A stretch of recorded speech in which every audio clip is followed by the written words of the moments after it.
Hans Olsen, Scott Gerard, 97.5, the KSL Sports Zone. Time to talk a little NHL. Let's go to Raleigh, North Carolina. Home of Game 1 between Florida and the Panthers. Greg Wyshynski, senior NHL writer at ESPN, kind enough to join us. Greg, how are you? Hey, Greg. I'm doing good. Yeah, Raleigh, North Carolina, Raleighwood, as they call it. Yes. It's going to be, we got 4 teams now in the conference finals. All of them, I think, are really good home ice experiences. It gets really loud in this arena. It's one of the loudest in the league, and they're good, man. They're 5-0 at home, score like well over 4 goals a game at home. I think it's one of the reasons you think they might be able to get past Florida, but there aren't a lot of reasons why you think they can get past Florida. Hey, let's start with this. I want to go back to this Panthers Maple Leafs series because it was just such an incredible series. And I sat there and watched Toronto fans act like petulant children. I mean, when it wasn't even an elimination, they're throwing their sweaters on the ice. And then that Maple Leafs team, they all rally and they go get the Game 6 win and force the Game 7. And in Game 7, they're throwing more sweaters on the ice. And now Marner's all kinds of disjointed and upset. Is this how Toronto always is? Yep. I mean, it's that level of psychosis that's grown ever since they last won the cup in 1967. They revel in it. I mean, there's a cottage industry of media that are just there to be angry about the Leafs. And it's interesting though. Like a lot of the Florida Panthers players and their coach after that series were all kind of saying the same thing, which is, that's a really good hockey team. It's just impossible to win in this city with the amount of pressure they deal with on and off the ice. I mean, the only comparison I can make is imagine like a really elite high school football team in a small Texas town, and everyone knows you and everyone knows your family. Everyone knows where you live and where you shop, where you get your coffee. They bump into you on the street. Like that's the Leafs, and they all just take grief all the time. And so when that happens, you get scared of losing. And there's a reason why all of their best players, Austin Matthews, Mitch Marner, Willie Nylander, John Tavares, Morgan Riley, none of them scored a point in Game 5 or Game 7 at home. And that should tell you something. It should tell you that the pressure cracks them. And it's cracked other Leafs teams throughout history. And now we're getting to the breaking point of this current incarnation where Marner probably leaves as a free agent. And then we'll see if whatever the next incarnation of this team is can finally get over the hump. What's the market for Marner? I got to imagine if he does, in fact, entertain offers, that there's a lot of people lining up for his services. He'll shatter the bank. I mean, this guy is an elite forward in this league. He's a 100-point winger, which you don't often find. He's a guy that could be a finalist for the Selke Trophy for best defensive forward in a lot of seasons. He's a really, really unique player, and I think wherever he goes, if the pressure is turned down, he'll do quite well. But there's still something in the back of your head about like what is the ultimate financial ceiling for a guy whose basic reputation is not getting it done in the playoffs. I mean, that's the thing. I mean, granted, everyone doesn't get it done in the playoffs until they do, and there's something to be said for that. But I do wonder if all of this disappointment in Toronto does ultimately affect his asking price, or if other teams are kind of like what the Panthers were saying and just chalk it up to being in a really toxic environment and he'll thrive elsewhere. Utah is one of the places where a lot of people think that Marner could end up just because of looking to make a big splash or add a star player to the mix of young players. I think if you really wanted to look at the Leafs roster and say there could be one guy for Utah, it might be John Tavares, the veteran center that's also an unrestricted free agent. Maybe a high salary, short-term deal to kind of bring a veteran scorer into the middle. But, the Leafs' lack of success may end up benefiting Utah in some way. Is there a better goalie in all the NHL than postseason Bobrovsky? He's such an interesting player because there are definitely times in every series where he looks human.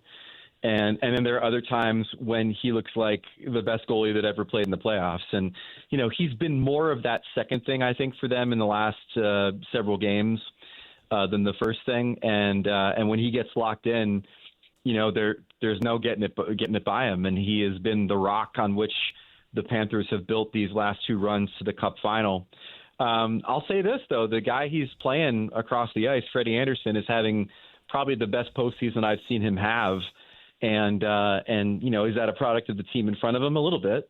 But he's been a very effective last line of defense. So if this, you hesitate to say it's going to be a one-goal game grind of a series, because that's sometimes when you end up with like 6-5 in game one. But it kind of feels that way with the way the two goalies are playing. You look at the way Carolina has been playing. Are you surprised that they've been able to make this run that they're on? No, you look at their path through the Metro, and they beat a Devils team that didn't have Jack Hughes and had a really, really banged up defense core. They played a Capitals team where it was pretty clear Ovechkin had run out of gas by the second round, and that team wasn't too deep or scary to begin with. So the path. You could make the argument that out of all the teams in the conference final, they had the easiest path. And, the thing about Carolina is that they're always good enough to get this far. It's just finding a way to get over the hump and play for a Stanley Cup, which they haven't done yet under their head coach, Rod Brindamore, who's been there for several seasons. And one of the things has always been their lack of being able to score one goal at a critical time. And so they traded for Jake Gensel from the Penguins 2 years ago to be that guy. He left for free agency. They made the big Mikko Rantanen trade this year, hoping that he could be the guy. He was kind of a weird fit who didn't want to re-sign, so then they move him on to Dallas. And so, the ultimate question I've asked all these guys is there enough scoring in this locker room to get past Florida and play for a Stanley Cup? I asked that of Andrei Svechnikov, one of their wingers, and he said, easily. There's easily enough scoring in this room to get past Florida. So they're pretty confident that they're going to be able to figure it out offensively this season in a way that they haven't before. How do you think this plays into it, where Carolina dispatched Washington in 5? They've been off the ice since the 15th. In the meantime, Florida's fighting tooth and nail against Tampa to Game 7. They've been off the ice for a day, and now they're dropping puck tonight. It just seems like a quick turnaround. Does that typically influence the outcome of a series in the NHL? Well, they definitely played into Game 7, but I feel like in midway through the second period, they're kicking up their feet on a lawn chair. Yeah. The way the Leafs are playing. No, it definitely factors into it. Especially with the way the kind of pressure Carolina puts on you, that takes a lot of energy. That takes a lot of effort. And I think that the Hurricanes could certainly use the break, and it could play to their advantage in this game. But, every time I want to think that the Panthers are going to be exhausted or the having made these two really long Stanley Cup runs to the Stanley Cup final are going to catch up to them, they always look fresh as a daisy. So I hesitate to say that the rest is going to be too much of a factor in this series. How do you look at this Oilers-Stars series, and how do you think this one plays out? Man, that's a banger. I picked Dallas to win the Cup before the season. I stayed on that pick all the way through. I think they're a special team. I love the way they're put together. They're getting healthy at the right time. And their goalie, Jake Ottinger, I think has been exemplary good. The thing about the Oilers, though, is that they've got a couple of things going right now that make you believe that they might get back to the final. The first is that their defense has really improved remarkably since the regular season. They held Vegas to one shot in a period. They shut down Vegas' top offensive players. They've been really, really good in front of, again, kind of mediocre to average goaltending, but they've been great in front of it.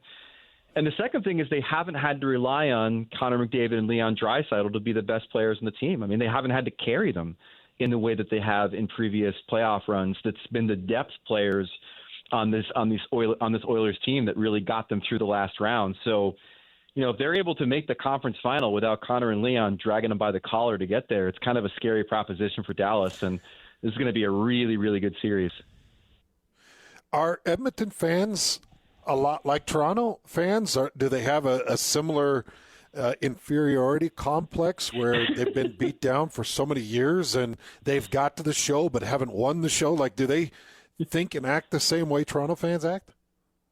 It's a good question. I wonder if it's generational. There's probably a number of Edmonton fans that are like my age that were born or remember the Gretzky dynasty years. And maybe the afterglow of that allows them to be like 15% less psychotic than Leafs fans who haven't won a cup in generations. Someone was asking me about this earlier. Like, I think there's only two places in the league that are really, really tough to play in, and where you can say that the pressure felt because the fans and because the media and because of the lack of success in the market really impacts the success on the ice. One of them is Toronto, and the other one's Vancouver. Vancouver has never won a cup. It is a extremely intense market to play in. Much more like of the focus of being the only game in town kind of thing. I think those are the only two places in the league where the pressure kind of bleeds over into on-ice performance. But Edmonton, for the most part, has not had to suffer the same sort of psychoses.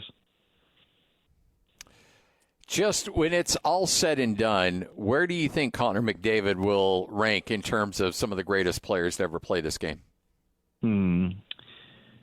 I would say so. I would say that the only other guy that did things on the ice that I could say I had never seen done before was Mario Lemieux. Like, Gretzky's great. I'm not trying to take anything away from Wayne Gretzky. He's Wayne Gretzky, but like, the things that Mario did at his size with that velocity and that kind of skill, I had never seen before. And I feel the same way about McDavid. Like, McDavid does things at full velocity that humans shouldn't be able to do. and then to have the numbers commiserate with that ability is a really rare combination. So when it's all said and done, I mean, he's going to be maybe the best player of the last 30 years. I mean, all due respect to Ovechkin and Crosby, I think Crosby is the one he'd probably have to get past, and that's going to be extremely tough given how good Crosby was in all facets of the game. But like, from a pure offensive standpoint, we've not seen anything like this since Mario Lemieux. Hey, have you seen any concern raised, maybe from Bettman or anybody, about the lack of ratings, the TV ratings, and what it could potentially mean? Or is everybody just cool, calm, and collect, and this is a typical run? It's not typical. It's not typical because you are having a playoff season without Boston, without the Rangers, without the Flyers, without the Penguins, without Chicago, without Detroit. The list goes on. I mean, there are some years where you're going to have absolute bangers where all of your big markets are in there, and then you're going to have some years where it's a little bit more anomalistic, and you end up with 3 Southern franchises and a team from Edmonton. And so I don't think that there's any panic anywhere about what these ratings are or what they're going to be. One, because the on-ice product, I think, has been really good, and I think they're pretty happy about that. Mm-hmm. And then two, just because you can't control who makes or misses the playoffs. And the issue this year is that there are so many teams that really carry the water when it comes to ratings that didn't make the cut or are rebuilding, that it's hard to really expect the numbers to be, blockbuster. So when it's all said and done, the NHL Stanley Cup series will consist of who versus who? You going Florida, Dallas? Yeah, I'm going Florida, Dallas. I spent like an hour. I poured myself a whiskey. I was trying to figure out if I could find a way to get Carolina in the Cup final. They're such a deserving team. They've got guys on the roster like Brent Burns and Taylor Hall and Freddie Anderson that have been playing for so long and not gotten a chance to win a cup. But I just couldn't do it. The problem for me is that Carolina is at its best when it's a boa constrictor, wrapping itself around you, sucking the life out of you, and making you feel frustrated about not being able to do the things that you do well. But Florida never gets flustered. Look last round against Toronto. They lose the first 2 games. They come back and win the series in 7. I mean, there's proof of concept. They're just really good. And I just don't think that Carolina is going to be able to overcome that. I still think it might go 6, but I think Florida wins. And then in the other series, I have Dallas in 7. Home ice will be a really big key there. It's going to be an absolute war. I mean, it's going to be one of those series where every single game it feels like momentum has dramatically shifted one way or another. And, we'll wait and see if Mikko Rantanen, their big star that they acquired at the deadline, can continue to chop it up. We have a Conn Smythe watch for playoff MVP coming out tomorrow.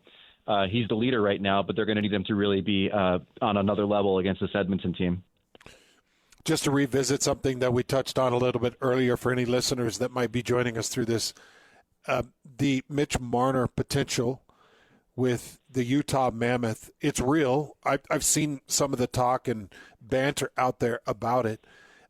Do you think Marner would be a good fit? You talk about a low-pressure situation where maybe he could loosen the belt a little bit, have some fun, and get back to good play. Do you think Mitch Marner would be a fit with the Utah Mammoth? I think he's a fit from a market standpoint. I mean, I personally think he needs to go someplace where the temperature gets turned down a bit and he can just kind of play.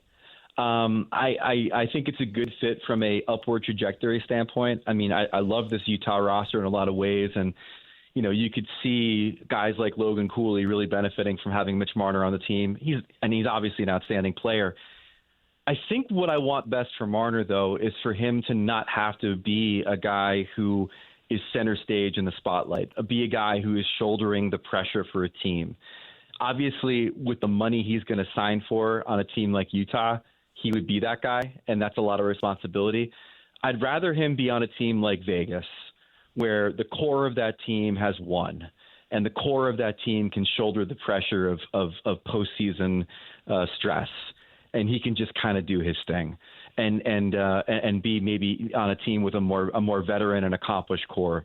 It doesn't mean it's going to work out that way. A lot of those teams that have those don't have the money to sign Mitch Marner. But I think for his benefit, that's kind of the ideal landing spot. But again, you know, everything he said today would indicate that he is open-minded about leaving Toronto in ways that probably a lot of people didn't think he would be 2 years ago. And there's certainly a want and a need for Ryan and Ashley Smith to make a big splash for this organization after a promising first season. What kind of prospects are available to the Utah Mammoth with that number 4 overall selection? Well, I mean, everyone seems to think it's going to be Schaefer, Misa, and Higgins as your top 3. And honestly, I haven't done too much work beyond that insofar as what the draft board looks like. I mean, obviously, everyone is sort of in agreement that it's a middling draft. It doesn't have really a giant superstar at the top on the level of a franchise player like it will next season. When Gavin McKenna comes through, who's going to be the next phenom. But it's obviously going to be someone who can help. Yeah. if that's any benefit. Well, that helps. Yeah. Yeah, we'll for take sure. that. I mean, even in a down year, if you've got yourself a pick in the top 10, you're going to get yourself a good player. Well, we appreciate your time, Greg. Thanks for hanging out with us, and enjoy the game tonight. Looking forward to catching up with you again here soon. Anytime. Thanks for having me. You got it. Greg Wyshynski from ESPN.